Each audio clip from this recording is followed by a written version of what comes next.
Frenemies. Play.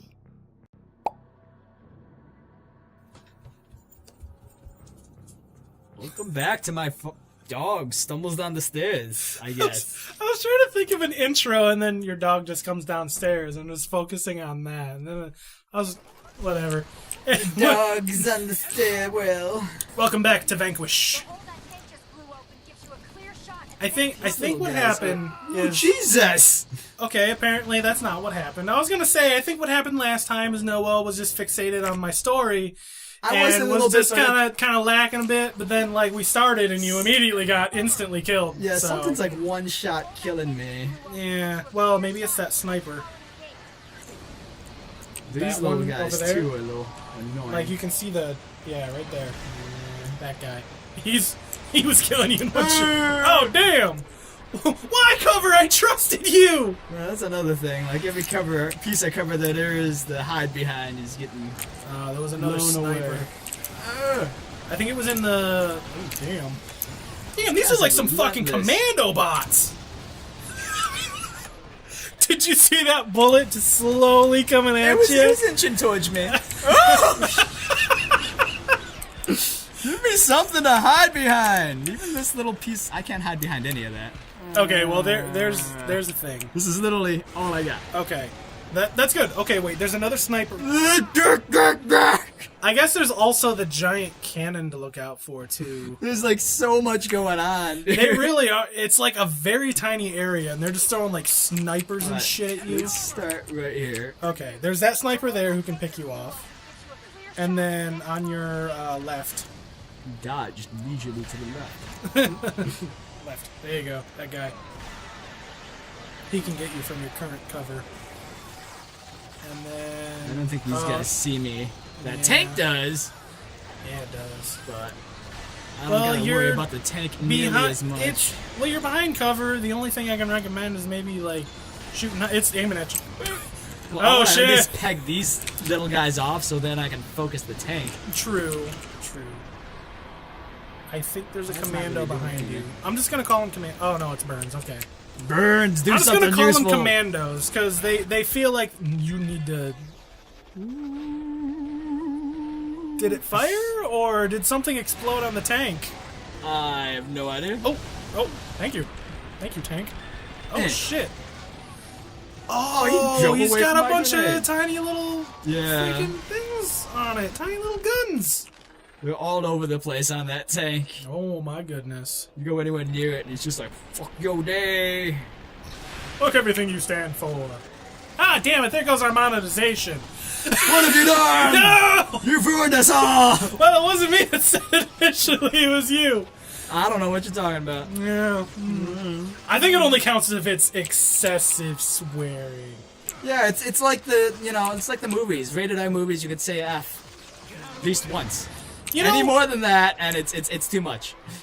I think they should make it so that, like, you can make it so that your channel is known that it's made for maybe slightly more mature audiences. You know, like teenagers. There's already a thing that says, is your channel 18 or older kind of thing.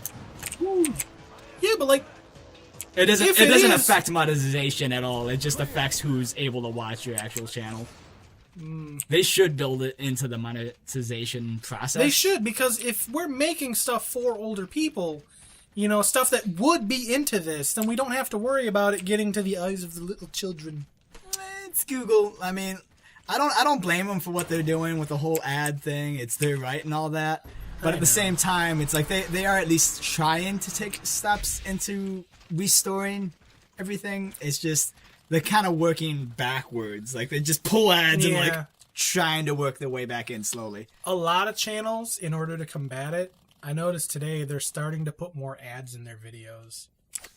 So, you know how, like, instead of that initial one that plays at the beginning, they're literally starting to put it in the middle of their videos now as well. Yeah. And I'm just like, oh, come on, dude. I understand why you're doing it. But that's still like a low, man. Some people, like, this is their bread and butter, though. If they suddenly get hit with all that crap. Like, if they're not making money, they're not eating, they're not sleeping, they're not living. Like, I never understood how that how channels can do that though, and I'm talking about like littler channels too, like channels that are only maybe getting like anywhere between 50,000 to 100,000 views. And I know it's weird saying that that's a littler channel. Like, I wish I was hitting those numbers, but how does a channel like that survive on itself? Like, they own an office, you know, they have people working for them who are also editing their videos and stuff. Sponsorships, that's where all that is coming from. But that's the thing, most of the videos I watch where they do that kind of stuff, they're not sponsored. Like, I can understand, okay, some people like, let's say Cat Icarus, right? He usually says like a sponsor or something in his video, and I can understand that, right? They're basically paying him to advertise, and then in turn is also helping basically feed him, you know. But I'm talking about like people like the completionist, right? He'll pull anywhere from like 50,000 to maybe 150,000 views a video, right? And he only releases like one a week, you know. And he's got a whole studio, and he's got a whole crew working for him that edits his videos and everything. Merch? They sell merch? That could be it. You gotta diversify, dude.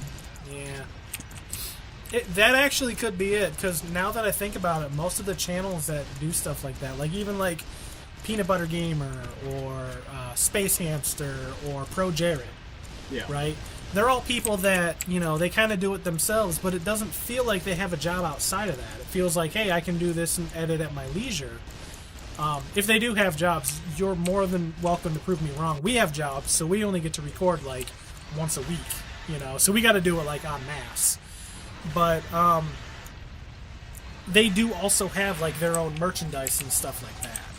You know, I know Pro Jared sells like shirts and stuff like that. I know Peanut Butter Gamer has like shirts and posters and stuff like that, and I don't really know what Space Hamster has. Space Hamster. Yeah. Space Hamster, you're like a caterpillar. Space Hamster. Yeah. Although I know some of them are starting to pull more into Patreon as well. Yeah, Patreon's a huge thing now. I know before it was like a little. Whole... Yeah, I know it was a little more supplemental before. You know, like, hey, you know, maybe bring in a little extra money, help support the channel. But now they're starting to rely more heavily on it. So they're starting to add more stuff to Patreon. And I half wonder, well, okay, we're not popular enough, but if we ever do, maybe we should eventually make a Patreon. But the thing is, though, I don't really know what to fill it with, because we mostly just, like, make these and maybe upload the thumbnails and stuff like that, but I have no idea what we could possibly put up. I mean, that's one of those things we'd have to think about it when we ever got to that point. Problem is, I don't think we're there yet. And oh my gosh. Is that the fucking It's Dr. Manhattan! Where's this giant blue penis? I forgot how I'm actually supposed to kill this guy. Probably not stand right I feel like they're trying to tell me what to do, but... Optical weapons are useless. Out of the way. So it's got to be physical weapons. So in other words, you can't hit him with your laser, you got him with, like, bullets and rockets. Holy shit! He's the fucking T-1000! Oh, God damn it. He just dodged it! They're starting to work on Terminator 6. Yeah, but they're gonna replace Arnie. That's what I hear. They don't want him anymore. And to be fair, he's old. I heard Arnold Schwarzenegger's in it. He might be in it, but like they're slowly working and like phasing him out entirely. Huh. Well, one of the things I heard was that they're trying to bring back the woman who originally played Sarah Connor. I can't remember her name for the life of me. I honestly don't know her name, yeah. But I think the rights went back to like the original. Well, no, it's James Cameron. Yeah. He's actually working on it. I don't think he's directing it, but he's writing the story and all kinds of stuff. And I guess they want to do more of a... You know how originally you'll have a guy who will write this, like the screenplay, essentially, and then you'll have a couple people who will go in and kind of edit it, and then at that point you have your finalized product, essentially, right? Yeah. From what I understand, they're trying to go more towards the like a TV show writing process. So it's not just one person writes the script, a couple people kind of edit it a little bit as they need it. I understand it's supposed to be more like a whole room of people are going to get together and write this script all like together. Yeah. Kind of thing. And I was like, that's kind of cool. You know, I feel like it'll probably do fairly well that way. But also, I understand that James Cameron is actually coming back and like working on the script and helping with the actors and stuff like that. So it'll be nice to see what he actually does with it again. Because Terminator 1 and 2 was his baby before he went on to go make Avatar for like 9,000 years. Avatar! It did decently well for its time. Avatar? It did great, but I think it was mostly because people were like, 3D! I gotta experience this! And then... I think I hate that guy. Oh, fair enough.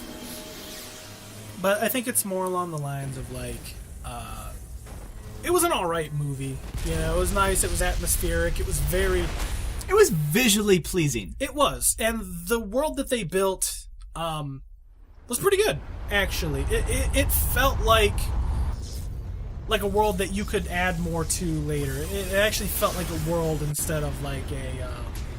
set piece? Yeah. Yeah. Yeah, kind of. I mean, you kind of get what I mean, right? Yeah, there's more to the universe than just the bubble that the movie lives in. Exactly. And then, like, I understand that, like, the next movie will be, like, exploring a broader area instead of, like, you know, most of the areas that we saw in the first movie. Yeah. Like, it felt like most of the areas in the first movie were more, like, around the base kind of thing. And not, like, around the base and where the Na'vi... Is that what they were called? The fucking Na'vi, blue yeah. people. Yeah. Where they were located, and then they kind of went out a little bit from there. But I guess this one's going to be more... You know, it's going to spread out further. You got a whole planet to explore. Exactly. Like, you know? That's a lot to be had there. Yeah. That's why I was so excited for, like, Rogue One. It was the first Star Wars movie that wasn't based around the Jedi, because there's so much more to the Star Wars universe than just Jedi. Which is cool. But that they finally explored that, but people hated it because of that fact, which I understand, but at the same time, it's like, come on. People hated Rogue One because there were no Jedi? Some people did. Really? They're just like, no Jedi, what's the point? It's Are like, you kidding there's so me? much That more to movie the was universe. So good. It was. It's my favorite next to Empire. And it definitely helped build up the story between freaking movie 3 and movie 4. Oh, man. You know, we knew what happened, right? Like, we knew that that was a doomed mission from the get-go, right? We knew they got their hands on the blueprints for the Death Star because they talk about it during movie 4. We just don't know how it all happened. And it's nice actually seeing how it all happened. Yeah, that line in A New Hope where she's like, mini... No. Hold on. What? I know what you're about to say. Yeah. I did research this. Yeah. That was the second Death Star that many Bothans died for. No. It was. It? Yep. Hold on. Because it's no, that was the second Death Star. So. Yep. Because trust me, I was watching the movie and I was like, "There's no fucking Bothans in this. Where are all the Bothans that died?" Mom Martha wasn't in episode 1 or episode 4. Yeah, that's very true. How did I not connect those dots? No. Trust me, it took me a while too because I remember the lines. Many Bothans died to get That's a these whole other blueprints. movie, dude. I know. There you go. Make the movie about how they got the plans for the second Death Star. I want to see Bothan mass genocide. Yeah, that's true. You know, there was a version of Rogue One where they actually made it off the planet.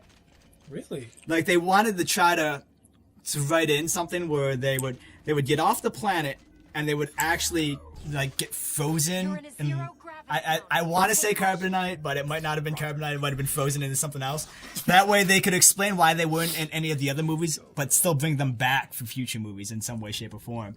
But they decided against it, which I'm really glad they did. I'm actually really glad that they decided to kill them. Yeah, like, they heavily considered a way to write in their disappearance and then bring them back. I hate to say it, but the movie might not have been as great if they didn't all die. Exactly. No, it's one of those ones where they all needed to die to make it the movie the way it is. You know, just like you watch a TV show or another kind of movie, and you're like, you know what? I really hate that they killed off my favorite character, but if that character didn't die, none of this building would happen. Like, one instance in particular, and then we'll go ahead and cut the episode. Gurren Lagann. You actually watched that show. And, look, spoiler, if you've never watched Gurren Lagann, go ahead and shut off the video now. We're basically going to pause here and continue on the next episode. But hey, stay tuned for the next episode. But, spoilers now, if Kamina didn't die, Simon would not have grown the way he did. No. And his story arc needed him to die, essentially. It sucked that he died. It sucked so much, but none of the characters would have grew if Kamina didn't die. He was basically like hey, we're going to go do this, and you're all going to follow me because I'm super charismatic. You know, but if he didn't die, none of the characters would have grown. You know? But that's just my thoughts on it. But hey, if you stuck around till this long, thank you for sticking around.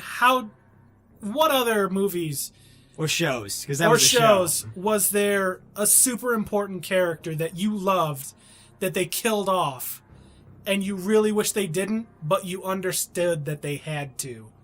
Leave a comment below. I really want to see more of these. But hey, thanks everybody for watching. Now a big hole opened up in this thing, and now we got sucked into space or something. Space time. I'm looking forward to this. Are you? Stay tuned.